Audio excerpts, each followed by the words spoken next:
పురుగు చావాలి. ఎందుకు ఈ పరిస్థితి అంటే, మెలకువ లేని పరిస్థితుల్లో లోకంతో సరిపోతూ, లోకంలో సాగిపోతూ, ఆనందిస్తూ ఇదే జీవితం అని వెళ్ళిపోతుంటే, నీ కొరకు ప్రాణం పెట్టిన దేవుడు, నీ కొరకు రక్తం కార్చిన దేవుడు, నీ కొరకు పరలోకం విడిచిపెట్టి భూలోకి వచ్చిన దేవుడు ఆ దినాన్ని చెప్పే మాటలు ఇవి. మెలకువ మెలకువ మెలకువ. మెలకువ లేకపోతే మన జీవితం చాలా పరిస్థితి. యాకోబు జీవితంలో మెలకువ తెలిసిన తర్వాత అన్నాడు, అయ్యో ఇది దేవుని యొక్క మందిరం, దేవుడు నన్ను దర్శించాడు, దేవుడు నాతో మాట్లాడుతూ వచ్చాడు, ఇది దేవుని మందిరమే అన్నాడు.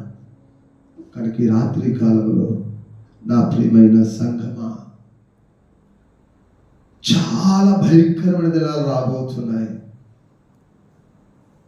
చాలా దుర్దినాలు మన ముందు జరుగుతున్నాయి. ఎంతో మంది అకాలంగా చనిపోతున్నారు. రాత్రి సిమెంట్ బస్తాలో దింపుతున్న ఆ మేస్త్రి అంటాడు, దోపుచాల దగ్గర పనికి వెళుతున్న ఆటోలో ఆగున్న లారీ వెళ్ళి దానిలో దూరిపోయిందంట. అక్కుపల్లి గోకవరం ఆటో మాత్రం మరి ప్రజలు ఎక్కడో నాకు తెలియదు. అంటే ఎందుకు ఈ మాట మీద చెప్పుకున్నాడు? ఏ క్షణం ఏం జరుగుతుందో పరిస్థితి. దేవుని ఇంటిని గురించి, దేవుని వాక్యం గురించి, దేవుని ప్రజల గురించి చెంత బాధ లేని పరిస్థితులు మనం ఉంటే మనం ఏమైపోతామో పరిస్థితి.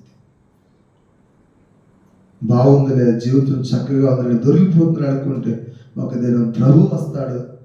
నిద్రావస్థితులకు వెళ్ళిపోతే పరిశుద్ధ గ్రంథంలో చదవాల్సిన లేదు, న్యాయాధిపతుల గ్రంథంలో సంసోనును వ్యక్తున్నాడు. ఆ వ్యక్తి దేవుని చేత నాశనం చేయబడిన వాడు, దేవుని ప్రజల కొరకు అభిషేకించబడిన వాడు, దేవుని ప్రజల కొరకు ప్రతిష్ఠ చేసిన బలమైన యోగ్యుడు. అలాంటి యోగ్యమైన వ్యక్తి, ఆత్మ సంబంధమైన మెలకువ కలిగిన ఆ వ్యక్తి, తన ప్రజలను ఫిలిష్తీయుల చేతుల నుంచి విడిపించడానికి దేవుడు సిద్ధపరిచిన ఆ వ్యక్తి నిద్రావస్థితులకు పోయాడు.